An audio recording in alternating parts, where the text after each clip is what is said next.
नमस्कार, मैं हूं श्री चंद्रशेखर। शिव शक्ति में आप सभी का स्वागत है। अभी तक हम देखते आए हैं, पास्टर्स, मिशनरीज से लेकर एक आम ईसाई तक हर कोई हमारे धर्म ग्रंथों का मजाक उड़ाते आए, हमारे भगवानों का अपमान करते हैं, हमारे क्षेत्रों में घुसकर हमारे ही धर्म को गलत और शैतान कहते हैं।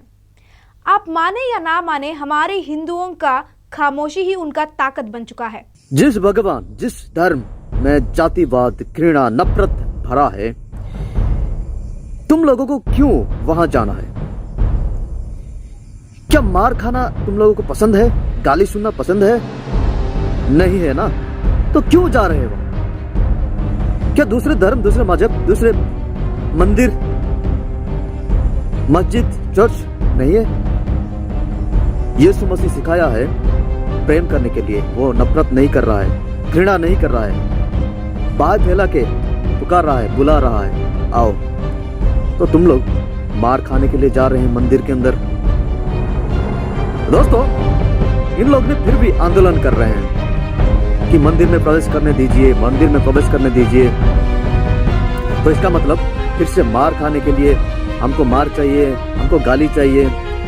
जिस धर्म में शुरू से ही सिखाया गया है नफरत करने के लिए, वाद विवाद करने के लिए, घृणा करने के लिए, जातिवाद जिस धर्म में पैदा किया गया है, वो धर्म को तुम लोग आंदोलन करके आजादी चाहते हैं। क्या धर्म को, भगवान को परीक्षण की जरूरत है? ये धर्म नहीं है, ये एक शुरू से पैदा किया गया एक अंधविश्वास है, अखंडी है। इन सारे धर्म को छोड़ के सत्य धर्म, सत्य परमेश्वर यीशु मसीह को ग्रहण कीजिए, जहां तुमको आजादी मिलता है, सभ्यता मिलता है, प्रेम, दया, क्षमा और स्वर्ग जाने के लिए रास्ता भी मिलता है। दोस्तों, जहां जहां पे मंदिर में प्रवेश करने के लिए दलित लोगों को मना किया जा रहा है, वहां प्रवेश करने के लिए कोशिश मत कीजिए। वहां से निकल के आइए, यीशु मसीह को एक्सेप्ट कीजिए। यीशु मसीह आपको बाहें फैला के पुकार रहा है, बुला रहा है। कौन है तू? कौन है तू? कौन है तू? कौन है? कौन? काल का। आपको हिंदू फ्रेंड्स कहते हैं कि पुरातन शास्त्र हमारे पास भी है, द्वारका सिटी है या फिर अयोध्या है, तो आपको ये पूछना है कि वो पुरातन शास्त्र के साथ साथ वो कोलैबोरेट करने वाले और कितने सबूत हैं? यहाँ पर एक बायसनेस दिखाई देता है। अब देखो, सुसमाचार जो है, मत्ती, मरकुस, लूका और यूहन्ना, ये 4 सुसमाचार जो है, जो आई विटनेसेस, चश्मदीद गवाहों ने लिखा है, और इन्होंने जो लिखा है उसकी पुष्टि करने के लिए बहुत सारे कोराबोरेटिंग एविडेंसेस, मतलब उसकी पुष्टि करने के लिए बहुत सारे आपके पास सबूतें हैं। इतने सारे सबूतें होने के बावजूद भी, चश्मदीद गवाह हैं, किताबें लिखने के बावजूद भी, यही हिंदुओं क्या करते हैं, उन सब बातों को नकार देते हैं। उनके पास ऐसा कोई सबूत नहीं है। ये पत्थरों को, इसको उसको दिखाकर ये सबूत कहते हैं। कहां तक ये बात कंसिस्टेंस है? तो उन सभी लोगों को मुंह तोड़ जवाब देने के लिए मैं आज से 3 विभागों में बाइबल 3G सीरीज का शुरुआत करने फैसला ली। इन 3 विभागों में आप सभी को एक आइडिया आ जाएगा कि ये तथाकथित पवित्र आत्मा कितना पवित्र है। और टाइटल से समझ गए होंगे, 3G का मतलब है गॉड, गर्ल्स और गन्स। हाँ, बिल्कुल सही सुने हैं, बाइबल गॉड। गर्ल्स मतलब महिलाओं के ऊपर अत्याचार, और गन्स मतलब बाइबल गॉड के द्वारा किए गए हत्याएं, मर्डर्स। नाम सुनने में ही दिलचस्प है ना? बाइबल गॉड का असलियत जैसे जैसे पता होगा तब और इंटरेस्टिंग लगेगा। तो आज का टॉपिक है मर्डर मिस्ट्री और CID का जांच।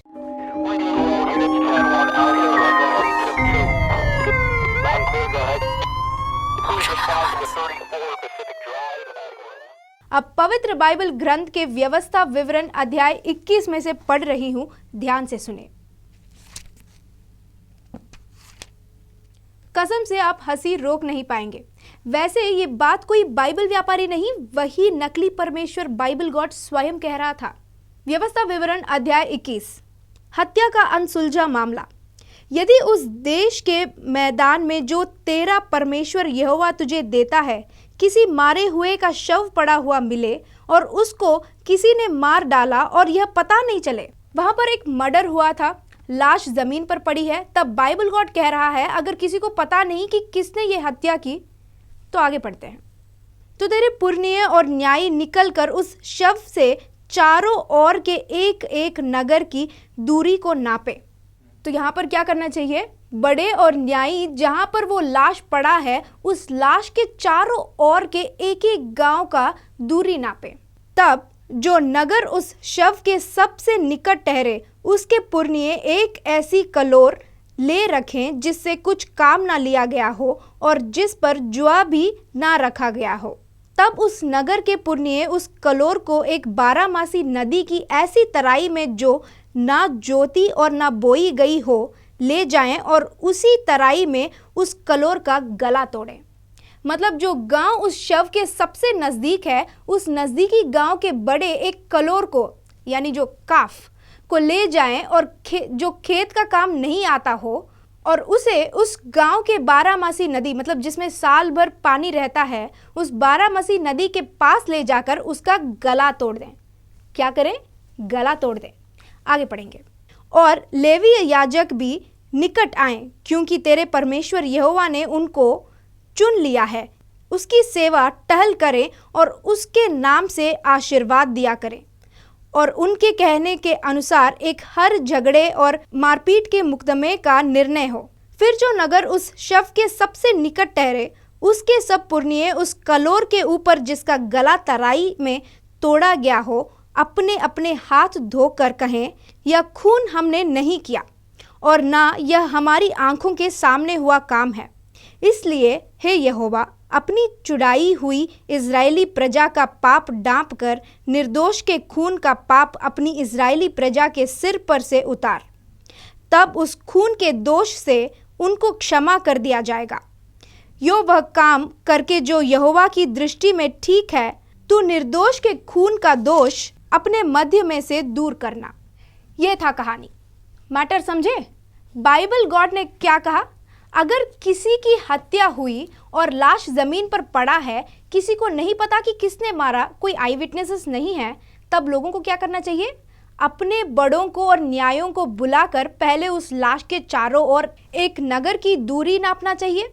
फिर जो नगर उस लाश का सबसे नजदीक होगा उस नगर के नदी के पास एक कलोर को ले जाकर उसका गला तोड़ना चाहिए।